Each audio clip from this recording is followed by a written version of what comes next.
Ms. Speaker, you can start your talk now, ma'am. Thank you. Thank you, Praveena, for that warm introduction of mine. Thank you, School Reform, for this opportunity. So, the topic that we are going to discuss about is screen time for young adults. And to begin with, I'd like to sort of uh, give the meaning of what screen time is. So, in simple terms, screen time is the time spent using a device such as computer, TV, or game consoles. So, in the modern times, it involves the internet. It is technologically enabled. So, having to watch a gadget is simply is part of consuming through a visual medium is screen time.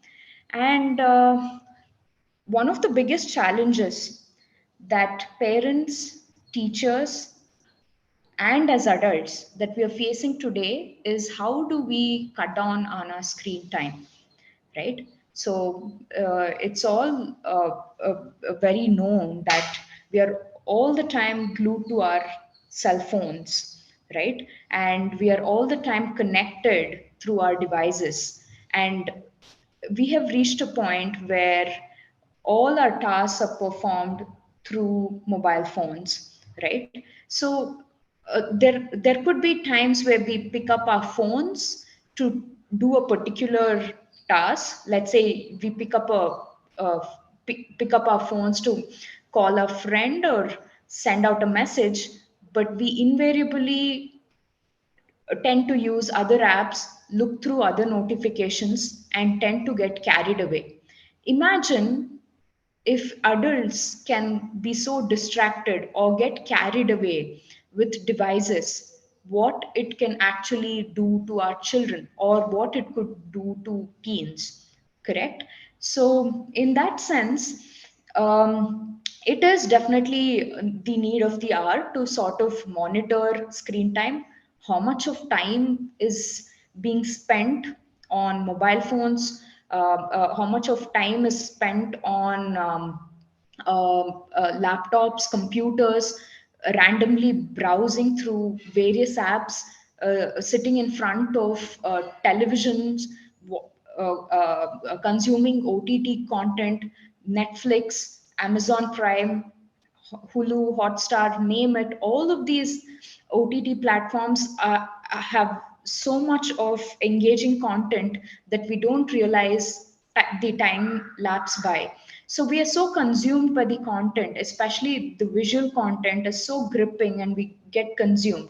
So it's definitely important to monitor the content that we are consuming and also the time that is being spent in front of the screen. So obviously there are pros and cons to every technology, right? So some of the problems or the issues that we face because of uh, high usage of visual medium could be inadequate sleep, impaired socializing skills, increased risk of obesity, physical strain to eyes or body. These are some of the things that I've listed today, but the list can go on and on. So, coming to the point, is all technology or uh, all screen time a bad screen time? Definitely no, not all screen time is bad screen time. There are ways one can channel and make screen time more useful and productive only if you are keeping tab of the time that is being spent and also being aware of the usage. So awareness is the at the center of the technological usage. So there is a particular infographic that I have put today. So if you look at this infographic, we realize that, you know, what cell phones or tabs can do to us, right?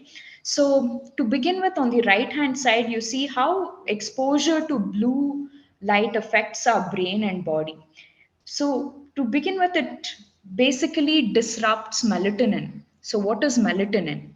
Melatonin is the hormone that the brain produces in response to darkness. So, it is basically a hormone that allows us to fall asleep and set the circadian rhythm, right? So, it's very important that we have melatonin as a hormone, especially when we are trying to go back to sleep in the night, right? So what happens with being exposed to blue light, especially most of us have the habit of carrying gadgets to bed, right? We carry gadgets to every place almost, even to bathrooms. We are so glued to it that it's almost become a part of our body. It's an extension of our body, right?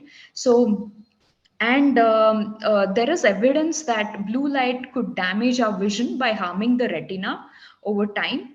And though more research is needed, researchers are investigating whether or not blue light could lead to cataracts, right, which can cause blurry vision, and also myopia.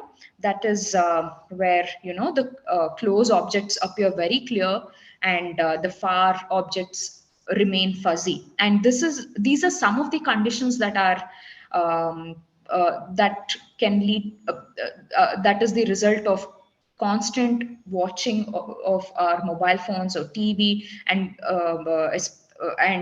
constantly being glued to our screens.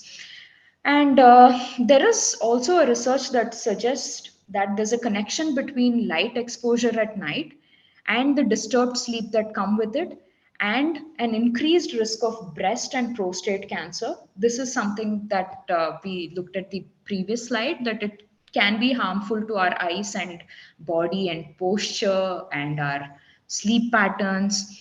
And it can also lead to the potential risk of obesity, simply because we don't realize how much time is being sent, and we tend to become couch potatoes, and we tend to sometimes forget our surroundings and be so engaged and involved with the screens. And what happens then? People whose melatonin levels are suppressed and whose body clocks are thrown off by light exposure are more prone to depression. Obviously, because the melatonin levels are low and we tend to become depressed, and that can lead to various other problems. Over the long term, not getting enough sleep can also lead to neurotoxin buildup that makes it even harder for us to get to sleep or carry our day to day activities. And because of sedentary lifestyle, we also it also leads to a lot of other diseases. And lack of sleep during the night or proper sleep can also make things harder for us to grasp, and our attention span can also be lowered because of all of this. And eventually it can lead to the disruption of our memory. And definitely there are psychosocial effects of overindulging on overindulging on with our gadgets, right? So now that we looked at some of the drawbacks or the issues, problems that are caused because of being glued to screen, let us look at why we use phone to begin with, right? Why do we do what we do, right? Simply because when we are accessing our phones, or let's say we are playing that video game, or we have put up a post on Instagram, and we start receiving likes and comments, especially pleasant ones. And while clicking that buy button on a shopping website like Amazon, Mintra, name it, there is a sort of a kick that we derive, right? And that is the substance that is called as the dopamine. So when our brains realize that a dopamine gets released, we feel very excited and happy, right? And and because there is an instant payoff, because it is so instant and gratifying, we tend to do what gives us momentary happiness or pleasure, or what gives us motivation to indulge in those activities. Let's say we have logged into a particular game, just we come towards the end of the game and we have finished and go on to the next lap. It gives us a sort of an excitement and it makes us feel so good. And we also indulge simply because there's sometimes a lot of time at hand and we may not have gone through our day schedule, right? So, and also because it sets a pattern of pleasure and reward, we are likely to do um, what we do, spend more time on the internet, browsing, gaming, watching content, shopping, spending lots of time on social media, all of that. And which can also lead to something called as revenge bedtime procrastination, right? This can happen both to teens as well as adults. So what is revenge bedtime procrastination? It is what people do to compensate for sometimes having a busy schedule, right? Revenge bedtime procrastination refers to a phenomenon in which people put off going to bed to engage in activities that they don't have time for during the day. It is a way of finding time for leisure and entertainment at the expense of sleep. Why do we do that? Because sometimes as adults we believe that, you know, we've we've been spending so much time on online conferences, meeting deadlines. So let's make up for it during the night. Watch a show before going to bed, spend time on social media before going to bed, and all of that. Same goes for teens. Especially teens, especially in their 10th, 12th, who feel they have given enough time for studies or being engaged by school and various other activities, do feel that they need to make time for the social media identity or the image that one has created on the online platform. Hence, it can lead to revenge bedtime procrastination. This is one of the disadvantages of it. And also, we need to look at, first of all, is there any guideline as to how much screen time one needs to use? How much screen time is basically too much screen time? Is there somebody, is there an organization, is there a body that sort of tells us how much is too much and what is the limit? Of course, there is the American Association of Pediatry, with which suggests what is should be the time limit. So to begin with, under the age of 18 months, I'm a mother. I have a 10-month-old baby and she is off screen time. Like she has zero screen time un- until today. She hasn't watched TV. She doesn't know what phones are, though she knows that, adults. So what do? You cut down as an adult, right? So we need to practice what we preach. That is one way of coping with it. So under the age of 18 months, and a lot of babies today, as a lot of children, age group of 2 and 3, a lot of times I have seen personally that they're so involved with their gadgets, they watching rhymes and songs on their mobile phones, and you don't know where to draw the line. And this is something that happened post pandemic when learning took place on the online platform, right? So there is an age limit even for babies, under the age of 18 months. Limit screen time to occasional video chatting. You can have a video chat with your friends or extended relatives, so on and so forth. Limited only to that. 18 to 24 months, keep screen time limited and always watch with your kids. Be sure that until the age of 2 there is somebody who is always there to monitor what they're watching, and this goes on up to the age of 5 as well. So have a child lock system in place.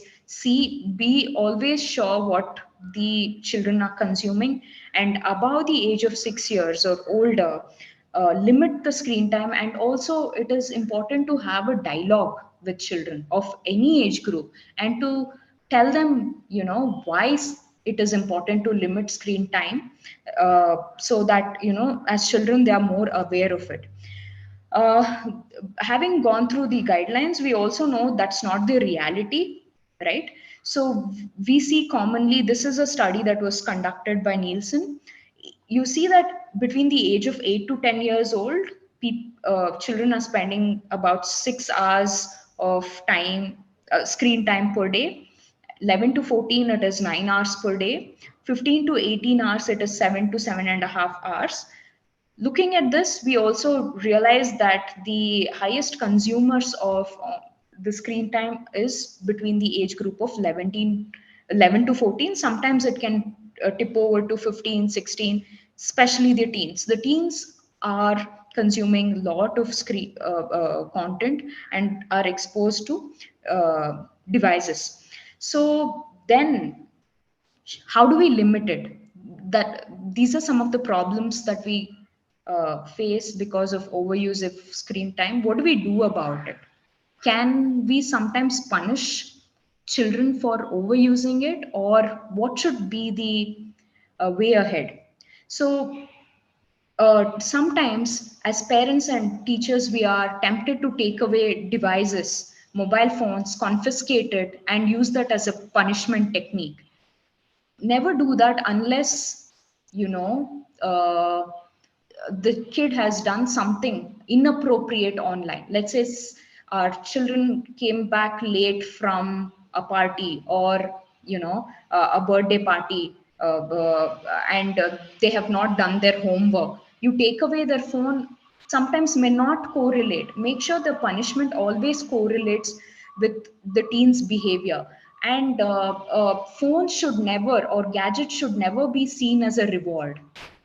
That's the problem. So getting them to, so if you are going to finish your homework, then you can play. Could work, but not always. It should not always be seen as a reward, right? When it becomes a reward, it also means when you take it away, it becomes a punishment. So it is better to have a sort of a healthy equation, not something that they earn it, but something that children are able to manage on their own. So one needs to connect before we correct them, right? We need to sit down, empathize, tell them what are the problems, that creating awareness, what it can do to their eyes, their posture, not in a very authoritative way, but in a way that, you know, that's more relatable to the certain age group. Because otherwise we would be sounding condescending, or it can mean like we are belittling. And all of this should be uh, practice before we preach it. Let's say we are going to say there is no phone allowed on the dinner table. As parents, we need to first, have that culture. We cannot have phone on our dinner table and tell our children, sorry, you can't use your phone. Sorry, you cannot watch this show. Sorry, you cannot always be looking at your phone. And it is important to see what the gadgets are being used for. Is it for educational purpose? Is it random browsing? So it is important to connect with children and to bond with them before we start correcting them, and to keep sight of long term parenting goals. This is something that's very important for parents, to connect with children and see that, over a period of time, we are not always seen as those bad set of parents who are always taking away their phone, or discussing matters like, let's say we have a visitor, and always saying, my child is always on the phone, I don't know what to do. So in that sense, our children also start believing that they're overusing it, and they don't like being spoken about in front of other people, just like how we don't like being spoken about, right? We don't like being belittled, or somebody speaking about our character. Similarly, teens are more prone to it. They're they're at a very fragile stage where, we need to stand up with our children and connect with them and bond with them and tell them create awareness. What are some of the consequences, or help them build a schedule on their own and treat them more like adults rather than being authoritative. And also turn into, and if we are all the time punishing, what happens? They are eventually turning into different gadgets. Let's say you're going to take away their phone, they will find other ways to do it. Let's say you have uninstalled or locked a particular software, or you have taken away their gaming. What happens when you disconnect the cord, right? When you cut off cable or take away their gaming gadgets, they are more likely to have a sort of hatred towards people who do. They don't look at actions but at people, right? So it is becomes important to be more vigilant of our actions rather than others act. It is better to look through children from their through their lens rather than always feeling always being always be seen as correcting them. And what can we do as parents? Encourage teens to be involved in variety of free time activities. You play with them, you play cards with them, you like Uno or game boards. Step out, take a walk, jog, play tennis, play. Let there be physical activity, you be involved. And at least up to the age of 21, there are always ways that we can find ways to connect with them. And turn off devices during mealtime, and at least an hour before bedtime. And when we all start practicing this and say, okay, we are not going to use phone today, and put it off, children are obviously be are motivated to do what the adults do, right? There is a famous line: the children don't do what we ask them to do, but they eventually do what they see people around them doing. So as a parent, if you can be a role model, that nothing like it. And research videos and computer games before letting your teen get. So what kind of games are they playing? What kind of shows are they watching? Is it appropriate for the respective age group? So be aware of that. As parents, talk to them and learn about the show, learn about the games that they play. Is there violent content? There was this particular case where playing a game called Blue Whale led to the final lab asked for teenagers to commit suicide, and there were deaths across the globe. So it can lead to you know um, children taking their life. So be aware of what kind of games they are playing, talk to them, and be willing to learn. Otherwise we can become jaded as parents as we old. So it's we have so much to learn from our children. So be open to learning, and keep the computer in a common area where you can watch what's going on, right? Privacy is something that children love to protect, but find ways to engage with them, but not in a snoopy way that will obviously irritate the teen group. And as parents, we need to set a good example. So there's another infographic which talks about what how to cut down on screen time. Set and enforce daily limits on screen time. There are apps today which will tell us, okay, you have overused Instagram, your daily limit was 15 minutes, 20 minutes, whatever it is. Monitor the content. And also discuss sending inappropriate text, and also create awareness about cyberbullying. People tend to lose money. People lose some of their personal and private content because of bullying. Share incidents. When you read them on newspapers, talk to them and ask them, is there a solution? How can we not be trapped? How do we overcome this problem? Get children to think. When you get children to think, they will come up with possible solutions. And when you get them to think, they are more likely to be more aware of their actions than always being corrected, right? Select appropriate shows and websites. Watch together, even on OTT. See things that are more educative. There are documentaries that educative and entertaining. Create that atmosphere at home. Turn off the TV while eating meals. Make bedroom screen-free zones. No TVs in bedrooms, or not turning off Wi-Fi or data while going to bed 1 hour before going to bed. That's a good practice. So we need to start practicing if we want people around us to follow all of this. And avoid using shows and games as rewards, like I already spoke about that. Add physical activity during commercials.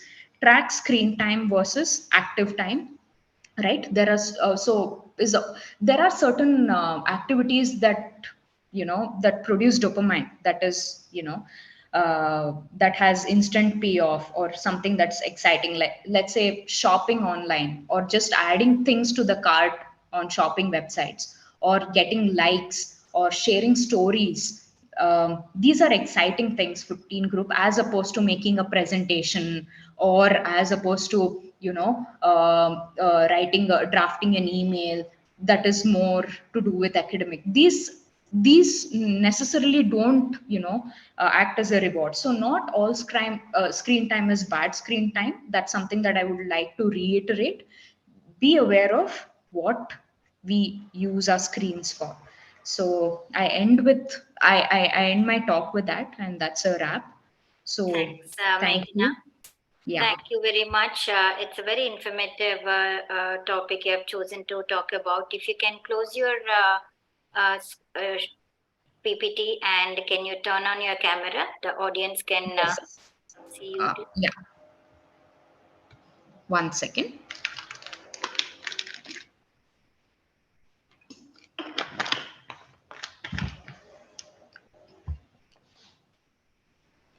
Yeah, Yes. great. Hi. So we have some questions lined up, Meghna. Pretty much everything you have spoken about, and you have spoken about the good, the do's and don'ts, and the challenges, and the practices we need to follow as a young mother. How you even shared like how you put it in practice. So the first question goes like this: many parents think of screen time as a black and white issue. Kids can either have screen time or just cut it out entirely. Is that the way they should look at it? Definitely no. Not as black and white, because when you are giving your child a phone with a certain sense of, I am giving this to you as a reward, the child automatically feels that, oh, I am being rewarded now. If I do something wrong, it will be taken away or be used as a punishment. That's something that occurs to the child, right? So treat it like an organic, a natural way. Just like how we are using, it's not a reward. We are not using cell phones as a reward. Look at it from utility perspective. Utility is everything. What do you need the phone for? How much time? You tell me how much time you're going to spend. So when you give that authority to the child, do not ever underestimate the capacity of a child. The child is smart. My 10 months old, she can self read, she understand what a no means. I'm not saying she's a prodigy. Every child goes through the same milestone. Every child is smart. Even when they're small, they're very smart, right? Every child knows what reward is, what punishment is. It's no rocket science. So make it an organic, natural process. It's just like how I'm trying to feed her food. When I say you have to eat this, there are a lot of times she refuses. So when I make it like a natural way, like I'm eating it, you can try it, no force feeding. So when you are not very authoritative and a little flexible, and tell them, I understand your boundaries, but you need to understand why you cannot overuse it, or have a dialogue with them, right? Treat them like mature people and have a dialogue. That will sort the issue most of the time. But if you are all the time trying to say, turn it off right away, that tone does not work. Say, okay, if you're going to watch TV, how long are you going to watch? What are you going to watch? Sure. Okay, if it's an hour, sure. I what does your day look like? Can we start that conversation in the morning? What does your day look like? What are you going to do today? When they have an answer, right? They're more likely to follow because they have given us a word, right? And you can get back to them at the end of the day. Did you finish XYZ tasks today? Right? You have something to talk about. So it's not a black and white issue. So Right. plan life for yourself and children, and allow the flexibility, allow children to also be part of what they want to do. So they feel empowered, right? I hope that answers your question. Right.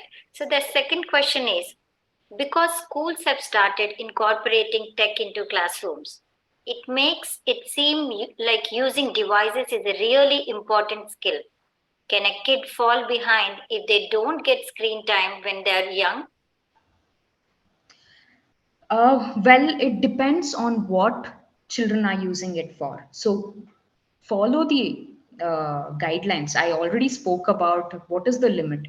I'm sure even the schools are reasonable. That does not entitle them to use 8 to 10 hours. Can you finish a task within, and also sit down and if you think the child is procrastinating or doing other things by saying I'm doing my homework and doing something else, see if you can have a dialogue. What project did you finish? How long did it take for you to do that?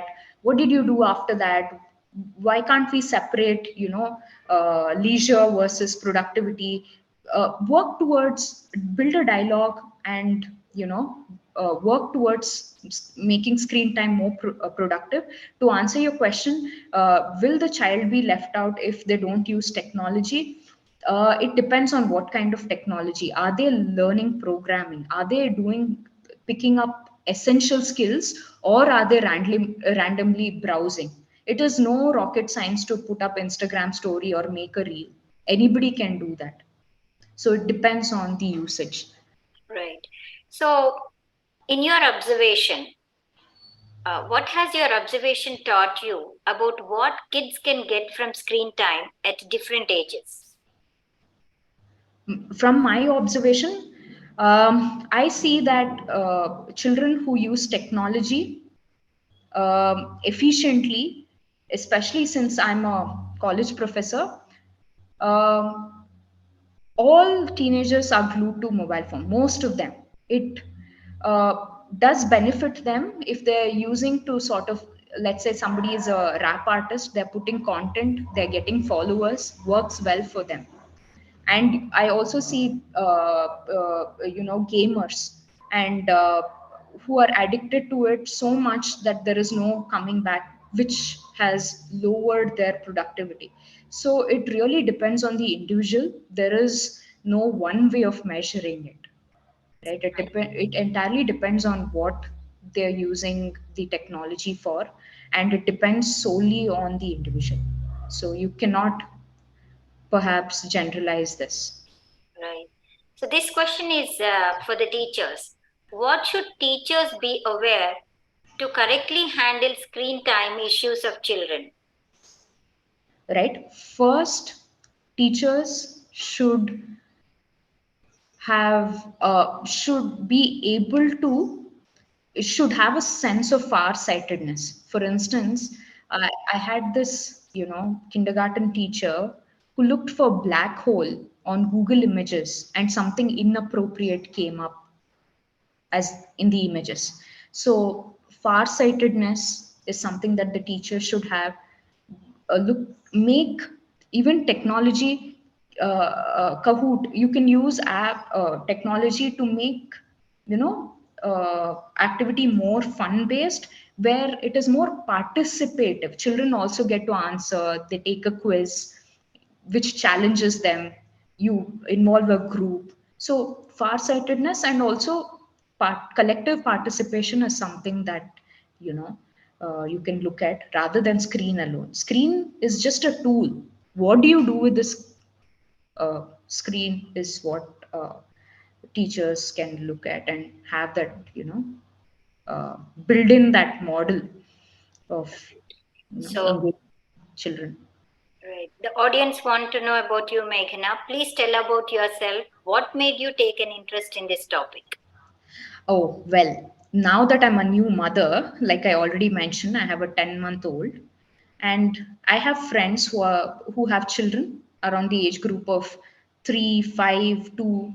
And during the pandemic, I happened to see that lot of these children wouldn't open their mouth unless there is phone in front of them. They wouldn't eat a meal. They did not know how to socialize. uh, uh, they had even when we took them out, they were always enamored by devices rather than playing or just having a regular childhood. So that's something that's been a pressing issue, and I made this decision when I had my baby. I need to work on myself rather than correcting the child. What are some of the ways that I can do things more engaging? No child will be left behind because they fail to use technology. It comes to them innately. They're born with certain skills. So it depends on what they're using. Apart from that, I was working with Dayanand Sagar University. I'm a media studies professor. I did my PhD in media studies from Bangalore University. Right now, I am a part-time teacher with Christ University. Uh, I'm not a full-time professor anymore. I resigned from my job, so I'm teaching at Christ as a visiting faculty because I want to spend more time with my child until she comes of age and she is able to manage things on her own. So that's about me. Good to know about you, Meghna. That's the end of the question answer round. And Thank School you. Journal of Education and schoolreformer.com. Thank you for the talk and for patiently answering all the questions. We also thank the audience for participating in the event. We will end the session now. Thank you. Thank you, Pravina. Thank you for your wonderful remarks. And thank you, School Reform. And thank you for having me today. I look forward to sessions if there's any. I would love to engage and be part of the community. Thank you so much.